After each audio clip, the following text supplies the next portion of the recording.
Hi guys, welcome to my YouTube channel. Welcome. I'm back and I'm so happy to be doing this with you again. And today I have my friend Lily with me. Say hi. Hi guys, how are you? They are fine. All right, sorry for that small distraction. So today, first of all, this channel is all about learning to be better social beings and being better and loving ourselves at it.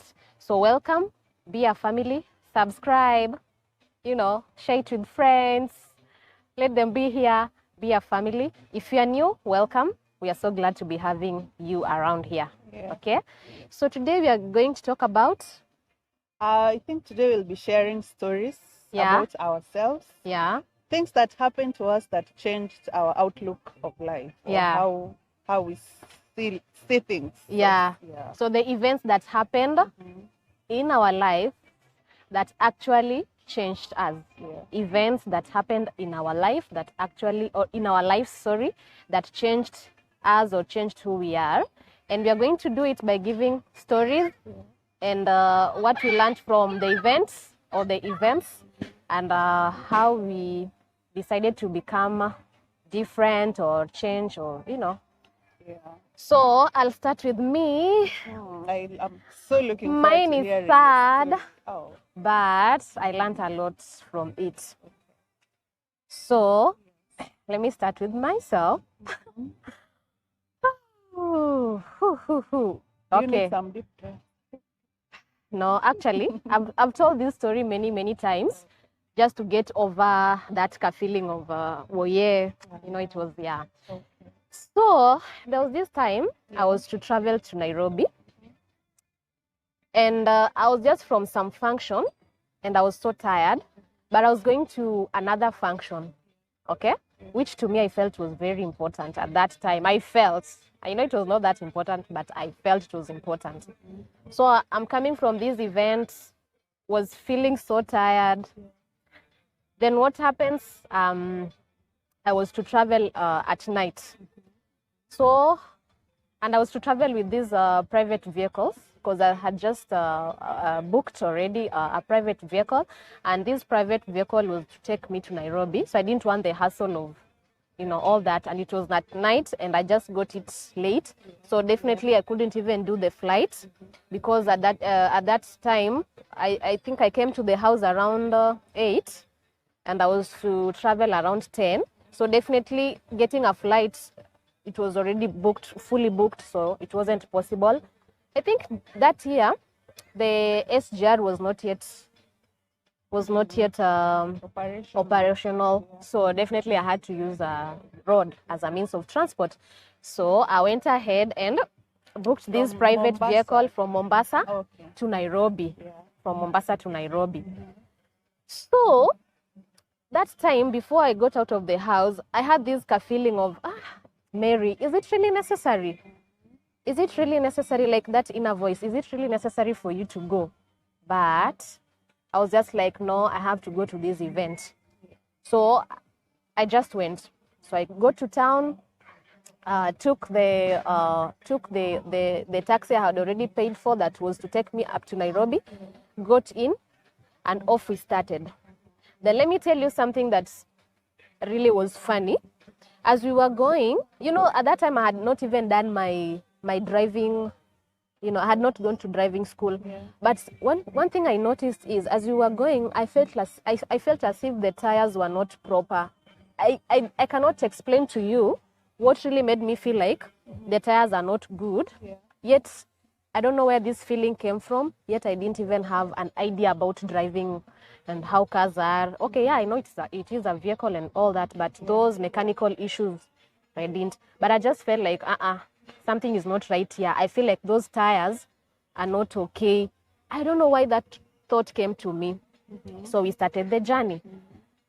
Okay, so remember I was tired. I was just from another event. And luckily enough, my driver at that time had some, we call it Masai shukas, yeah? So he had some Masai shuka. I just told him, I would like you to help me with the Masai shuka so that I cover myself. It's getting colder. Out of nowhere, I just started feeling cold. And then also to add on that, I used to be so, let me say, free, and I didn't really care about putting seatbelt on me. But that day, let me tell you, Lillian, that day, I made sure my seatbelt was intact, and then I asked for the Masai shuka, put my phone in my bag, then slept. So I slept. We moved on. I think right after 3-4 hours, I think it was 4 hours, yeah. That is now after this thing happened. After the accident happened, that is when I realized it happened after 4 hours. So in that duration of 4 hours, I fell asleep. So I fell asleep, and when I woke up with the shattered windows, and then we call it, is it the airbag? The airbag on my chest, shattered windows, airbag on my chest. The car was, I think, upside down. And I think by the time I woke up, everyone had already been moved out of the car. Except me. So I woke up when everyone was already rescued out of the car. And when I woke up, I heard voices, and someone was saying, that one is like she's gone. That one is gone. That one is gone. And then when I woke up, I started crying because some pieces of the glass of the glass window. Were in my eyes. The windows, glasses, the glasses window. Glass. Sorry, guys, this story is particles of the vehicle's glass were in my eyes, by the way, and I was inside my eyes. So I was trying to get rid of them fast, and then now the shock, and then I'm hearing people saying, "Oh, that one is already gone," and I'm like, "Huh? So where am I?" Then the shattered windows, airbag on my chest. I started screaming, "Where is my phone? Where is my phone?" I couldn't even see my phone. Then I got hold of my phone. It was already cracked. I was gotten out of the car. Seatbelt was loosened up. Gotten out of the car, and then, of course, put somewhere there down. What? And the first thing I cried for was water. I need water. I need water. But I had someone saying, because of course there were a few people there already. So someone said, "No, don't give her water." I said, "No, I need water." Then I was told, "No, don't give her water." Then I was just like, okay, I just need water to wash off those glass particles in my eyes. So we stayed there, and then I had, of course, I had a dent. Was it here? Was it here? Oh, no, somewhere here. Yeah, there was a dent here. You can see. There's a mark over here. There's also a mark here. There's also some scars here. On your neck. Yeah, there's scars. There's a scar here. There's a scar here, and there's a scar here. So right here there was a dent. That dent was oozing blood, and it was coming out like, in sparks. So we had to use some cloth. Some guy there had to use some cloth to press it so that it doesn't come out all, and then now it's coming to the eyes, and it was just, I can't even say it. All I could hear is, "Oh, 3 people are dead," and then there was a lady who kept on crying. So people actually died from your vehicle? No, in my vehicle the driver had only a scratch. Can you imagine that? Had a scratch, and then it's me who was now oozing blood, and then the scars, and then the other vehicle that you were involved with, where now guys died. Two guys. I think they said one was, I had one was a lawyer, the other one was working with the military, and then the lady I think had come here to, the lady I think was here for what? The lady was here to see maybe a boyfriend or something. Yeah. So we were taken in a hospital. And to get to that hospital, it was how many hours? 3 good hours. Because where the accident happened was kind of a bushy place. So there are no amenities near, and it was around 3 a.m. So I think the ambulance chasers were the one who came. The ambulance chasers were the one who came. Took me 3 hours to get to the hospital. I was alone, knew no one. So your driver is there. So yes, my driver had to be there. Car, yes, only two. Yes, two of us. So I went. I was teached, of course. So all this time, I was teached your mind? I wasn't even myself. What about your phone? I wasn't even thinking about the phone. But of course, I knew my mom's phone number. I also knew my dad's. So I couldn't even call them. So at that time, I knew my boyfriend's also number offered. I had to call. So I called and he came. But of course, now he came at night because he had to travel. My friend. Oof, I don't know. Okay, so I don't know. This time, no, you were in hospital. You go to hospital. Yes. And then what happened? So in the hospital, I was asked, where were you coming from? I couldn't even answer. So what they did, I think I was injected with a sedative. Yeah, to make me, a sedative so that I cannot feel the pains. And then now stitching was made. Of course, I had bandage all over my face because of that dent here, which was oozing blood. And then I had to be stitched here. I had to be stitched here. My chest was okay, but it was very painful. I had blood over my clothes. So I only woke up. I don't know how long I was in that sedate. Yeah. So I don't know how long I was asleep because of the sedate that I was injected with. But what I know is that when I woke up, now I was being asked, where am I coming from? What happened? And all those questions. So I just told them we were traveling to Nairobi. I was deep asleep. I just woke up when already the accident was done. I wasn't even aware what was happening. I just woke up when everything was done. I was stuck alone in the car. So I didn't even have the details of that. And they had to write that report.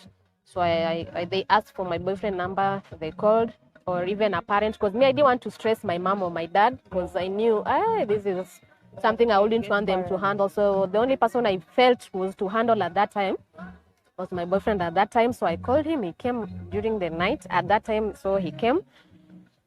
And I think from there, things ran smooth because he was with me in the hospital and took me home. That is my place where I was living. In Mombasa. So in Mombasa. So I didn't proceed to Nairobi. Yeah.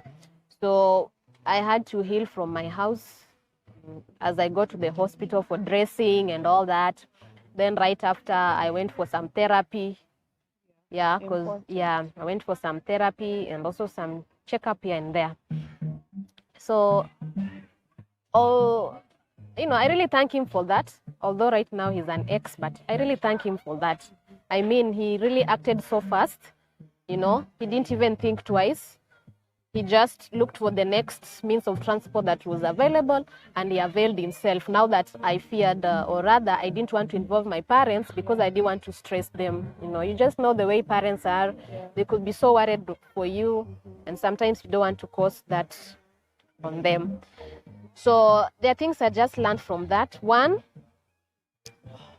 that feeling you have just before you do anything, especially if it's just anything in life, if it involves any kind of risk, if you just have some type of feeling that you cannot explain, please don't proceed.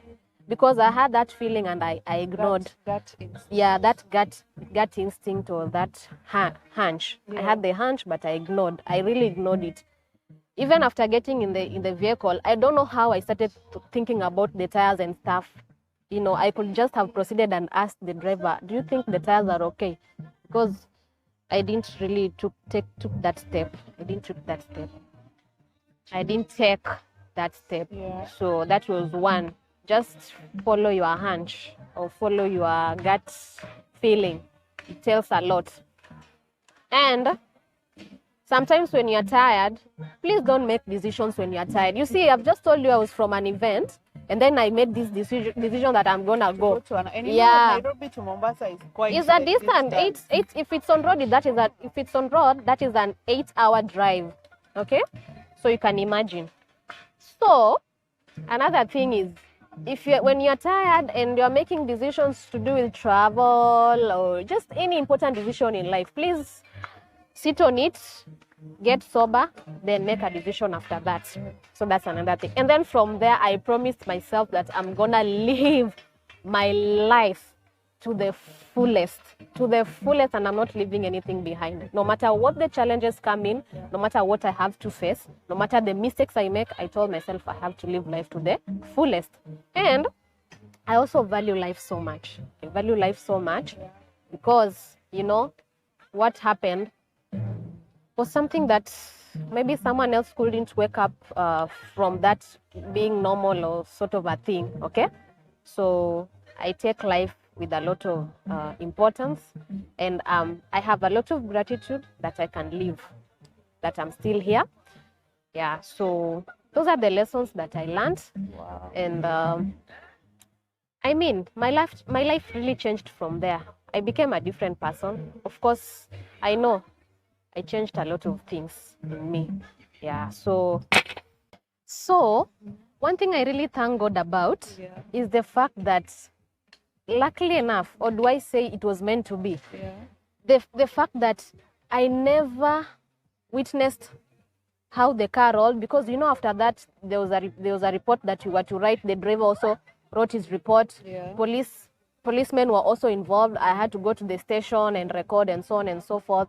The fact to do with being reimbursed and such things. So I had to travel to that location like 3 times. I think I did it 3 times, different months. So I had to go and also write my statement. He wrote his statement. And the funniest thing is that is the time now I got to actually know what really happened. I didn't even know. Even at the hospital, I didn't know what happened. No idea. Why I'm feeling that I was actually meant to fulfill my purpose. And that is why I really value life, because I believe God really wanted me to fulfill a purpose. And that is why I came out, yes, bruised, but not beaten to death, okay? So one thing is that I'm really grateful for the fact that I did not witness, I did not hear, I didn't know what happened. And up to date, I'm still wondering and asking myself, how can someone sleep and only wake up when a car has rolled? Because I was told it rolled 4 times. It rolled 4 times. And you did not. And I did not even wake up. I didn't even feel it. There is nothing that, my conscience was not even there completely. So I keep on asking myself, how possible is it that you sleep and a car is rolling and you cannot even hear? You can't feel it. Are you seeing how miraculous that was? So that is the point where I realized and told myself, okay, yeah, there's a purpose I have to fulfill in this world. And that purpose had to be fulfilled, and that is why God kept me alive. And Lillian, I can tell you, I went to view that vehicle, and I can tell you it was cringed. Like, the police were even asking me, Madam, are you really sure you're the one who came from this vehicle? Because it was wrecked. That car was wrecked, like to point of no return. So they were really asking me, are you sure you are in this vehicle? This vehicle. Are you sure? Like, tell us the truth. Are you sure? Because we can't believe what we are seeing. And I told them, yes, I was in it. Yeah. So I have a purpose to fulfill. And at that time, my time had not come. Right. And I continue being on the journey of fulfilling that purpose. I was meant to be on this world till the day that will be appropriate for me to transit in the next world. Of course, not now, not tomorrow, till 90, of course. Yeah. Till 90, yeah. Or 100, Actually, till 100. 90 is small with all these good things in this world. Yeah, so that is what happened, and I'm glad that I'm alive and I'm happy. I'm not traumatized. Yeah, I wasn't that deeply traumatized. Of course, the first 2 years, I was like, anytime I go in a vehicle, I'm just, okay, you know. Postpartum. Yeah. It's postpartum. PSTD. What's PSTD? Yeah. Or not post? If there is such a thing. There is. Yeah. Actually. So I used to get in vehicles and I'm like holding on to my chest, you know, praying, okay, let's just get there safely because of the events that happened during, you know, the time I was involved in an accident. But right now, I'm good. I'm so good. I fear nothing. I fear nothing, actually. So will you say after that you do not have fear? Of course, you know, I went through therapies, Nini, and all those sort of things. So, you know, right now I'm fine. Like, I fear nothing. I don't feel like, of course, those memories come, especially when I see someone is being careless in their driving, but they're not that strong that I'm finding myself being in a position of being traumatized again or being so much afraid or, you know, being nervous or having anxiety. No, I've been able to control that. So anyway, another thing maybe I'll tell our listeners is, if you get involved in any kind of trauma, it could be an abusive kind of trauma, like someone abusing you psychologically, someone abusing you emotionally or physically, just go through therapy. Okay? It really helps. It really helps in a big way. If you maybe went through an accident like I've told you, just look for therapy after that and you'll be so much better. In fact, you'll come to realize that you're not the only ones. People have gone through a lot. Like when I was in the therapy sessions, I remember one of the sessions required that I be among people who went through the same situation. And believe you me, I was so shocked to find that someone was involved in an accident like 6 times. 6 times? And he never feared driving. He kept on driving. Because one time, I don't know, it is the tip that came off. Another time, it was the scars. The other time, I think he was in scratches for 3 months. You get? But it is so funny that this person still kept on saying, I remember him saying, I will never fear driving. I'll still drive. And I'll still drive. Yeah, so from that moment, I felt, oh, I'm not the only one. So this is life. It happened. And, you know, I gotta move on and share it with someone, you know, and tell them nothing is, you know, nothing happens for no reason. And some things happen. And you see the purpose of you living. Yeah. Wow. Yeah, so that was my story. Wow, that is inspirational. And yeah, sure. Some things happen. They say things happen for a reason, and I'm actually very glad that you do not have the actual. Imagine the tires screeching, the shattering of windows. You do not hear in your car. Yeah. So. And you must end up always having to learn less. Ask yourself, what am I supposed to learn from this? What is this even when even if you're experiencing something so tough in your life, could be, you know, just anything, just, you know, practice asking yourself, what lesson am I supposed to learn? Yeah, am I meant to learn from this? Yeah, so that was mine. And you, will you need help? Because I know. Yeah, let's go on a short commercial break. Yeah. And then we'll be back with my story. All right. Fine. Okay, I think now it's my turn, to share. Now, unlike your story where I feel like it was an event which happened in a day, which shaped how you view things, I'll say mine was a series of events or things that happened. Oh, you have a series of events? Well, not really. Wow. Well, let me narrate it and then you'll see. Okay. You'll get a clue. Okay. So in 2020, I hope he doesn't watch this. I was dating this guy who was like the epitome of every other guy I'd ever dated.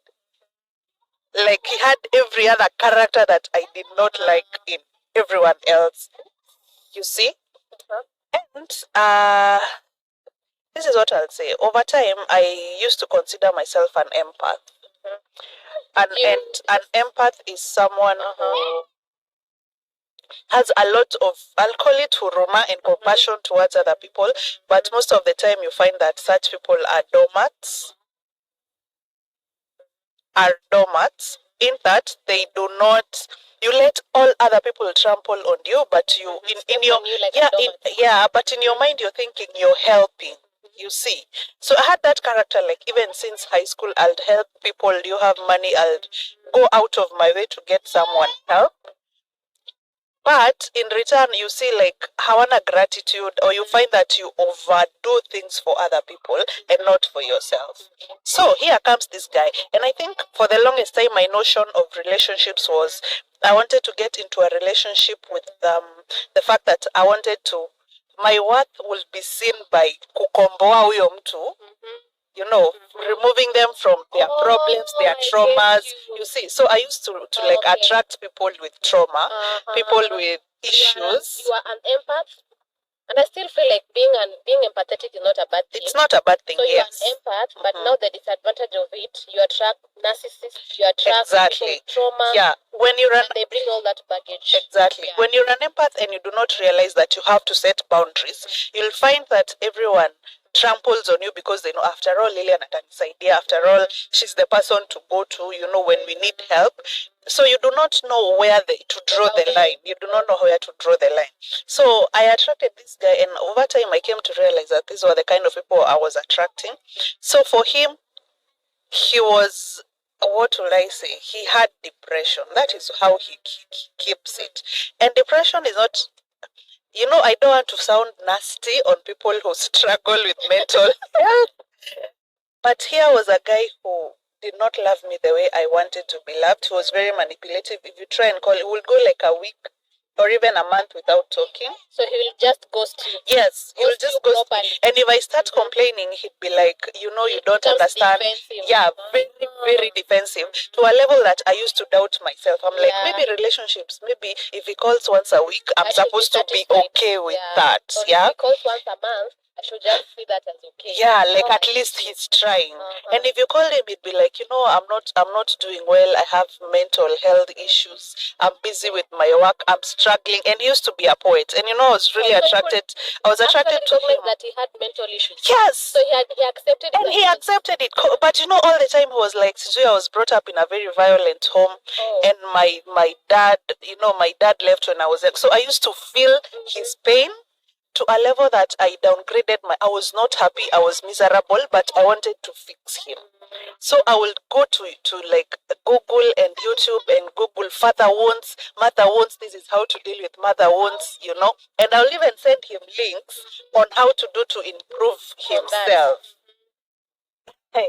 On the childhood wounds. Yes, like to show him and the father. Him and the mom. Yeah, you're like this, you're defensive because you're like this. There are things called attachment styles. So we'll tell him like you are, there's this one, I can't remember how it's called, an attachment style where if you are not given attention, then when you grow up and become an adult, you become very detached from people. So me, I will recognize, exactly. Because you feel like once you do that, it's gonna, you know, make you weak or something.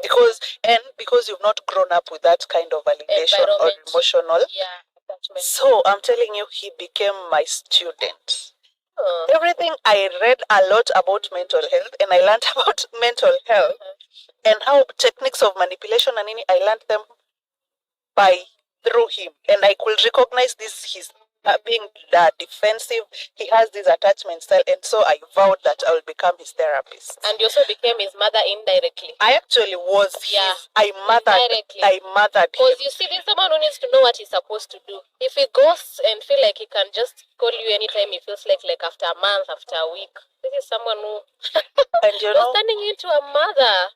I was actually his mother. I was actually, and he was older. He was older. Let me say like a 10-year-old gap. So we'll expect his man is like a mejielewa, he's mature and but I always found myself, I'm trying to pull him out. And all through this relationship, I think I cried the most. The most I've cried in my life was 2020. I cried every single day. I'm sure you've never been any other. I think for him it was such a wake-up call because I started realizing my patterns. Like, I realized, why is it that I always attract people who I have to fix? Why is it that I attract people, they have issues, they have daddy issues, mother issues. And I came to a realization that it's because I based my worth on my ability to make them change. To fix them. So, exactly. So I thought if I can fix this man, he will finally realize she was the puzzle that I was looking for. You get in my life to help me become so better. So that it validates you. Exactly. That you are the best and wife it will ever. also validate you try to fix. And over time, it also shows like my self-esteem. You go back to your childhood and how you are worth. When you make a child feel her worth is only when she does good things. Like when she performs in school, that's the only time you tell her good. You're a good child when she does until she does something. That is what makes you this adult for things like your worth on other people is based on what you do to them. You see, so this was a whole eye opener for me. This was the end of my relationships, and I said, like, from here, this is my problem. Why is it that I'm attracting this guy who has issues? He has depression. He went mom on me for 2 months. And this time, on you for 2 months. For 2 months, and this time I was done. I was like, you know what? Me, I'm moving on. This guy does not love me, and he called for 2, and you'll have seen how happy I was after 2 months when he called me. You are wow. like, yeah. And I was like, yes, he's back. And he started telling me he went to therapy. He had depression. He fell into depression. He went to therapy. He realized this is what. And I was like, wow, at least after this therapy session, we are going to be fine. And things didn't change. The same person. Yes. So I think for me, this was the one relationship that turned things around for me. And I do not blame him because I feel like I let myself be manipulated. I let myself be in that relationship. And it opened my eyes to think that I do not need to attract a miserable man for me to feel like by fixing him, I'm worth something. You see, like by myself, and the funny thing is, until today, he calls me and tells me, "Thank you for making me a better person." That is good. It is good, but I lost myself. I lost myself in this relationship. With a better person. Exactly. I lost myself in this relationship trying to fix other people. And that is why I said, right now, if you come with baggage, I'm sorry, but I am not willing to be your therapist or to mother you. If you do not have, sorry, your shit together, I am not doing that. She's never gonna relationship. Do that. Yes. So for me, that was my experience. So actually, you just opened my eyes on that. We have to agree that the environment everyone comes from really shapes who they are. Completely. And people have traumas, but I feel like sometimes we make the traumas define who we are. Yeah. Okay. So, for you to having gone into, you are mothering someone, you want that emotional, connection, and they take it as you nagging, and becoming defensive, ghosting you for 2 months. Yeah. And you see, you never know what in between the 2 months someone is doing. Probably, and I want to believe he was also a narcissist. Yeah, he was. Let me tell you what narcissists do. They will ghost you.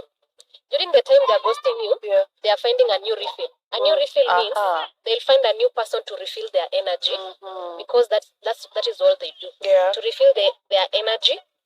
And then now, because you are almost you are almost getting into, to get into the bottom of who they are. So that is why you see they are becoming defensive. Because I'll wonder why when you're being when someone who loves you wants more time with you and emotional availability, I think that is a very nice thing. You'll be like, okay, this person really cares about me. But these are people who have attachment issues that, like you've said, they feel like if they get in love, something bad is gonna happen, or they fall in love, something bad is gonna happen. And they detach. They never really give in emotionally. They're just off emotionally, distant, and you question about it, they become defensive. They ghost you. In between the ghosting, they are looking for a new refill, which is definitely either some other guy or some other lady. And I feel like such people will drain you over and over until that's true. Until you have all your air out. Completely. And I think the way we say it, we started with saying every experience that you go through you should ask yourself, what was the lesson for me? What is it that I was meant to learn from this experience? Exactly. Yes, because as much as we go through some very pain, it will be very painful and useless to go through a whole experience that is painful, that really caused you a lot of pain, and not learn from it. And not have a lesson. Exactly. Yeah. So I think it is very good to look at, even right now, if you're going through like something tough, just ask yourself, what is it for me to learn from this whole experience? And those very challenging times are that is where you needed to learn something that will change your life and how you see things forever. Yeah, so I think we are done sharing our stories. I hope you learned something. Yes. And I'm happy that I'm very sure you are my friend. I see you. I can tell you are in a very healthy relationship. I can tell it. I can tell it you're in a very healthy relationship. And I think it really helped you to just soul search and be able to. I actually attracted to align with someone who really understands what it means to be committed to someone. And right now it's easier when someone is being manipulative. I can easily spot it. I know this is what you're trying to do. You're trying to be defensive. You're trying to love bomb me because you've been through that kind of experience. I'm sure you can see that before. Consistency. Yes. I think someone who will not. I'm sure he's not defensive, and I'm sure he doesn't just ghost you. I'm sure he's not. He doesn't evade you. Asking one or two questions. Like, he's just like, this is the lady I want, and I'm committed to her. And I'm sure you also go through tough times. Yes. But one thing I'm sure is you communicate. That's true. You communicate your frustrations. He communicates his frustrations, and you try to work it out, right? Yeah. So I'm really happy for that. Yeah. And, guys, that was quite hard for you. Yeah, sorry for the lighting. Bye. Wherever you are, it's getting darker here. Yeah. We are spending the night here. And, it's beautiful, as you can see behind us. Behind us, but I think it's gotten darker. As you can see, we are not that clear, but the message is home. Please subscribe if you haven't, like and comment. And for now, that is a bye. Have a very sweet night, or a day, or a morning, or an afternoon, whichever part of the country you are in. Bye. Bye.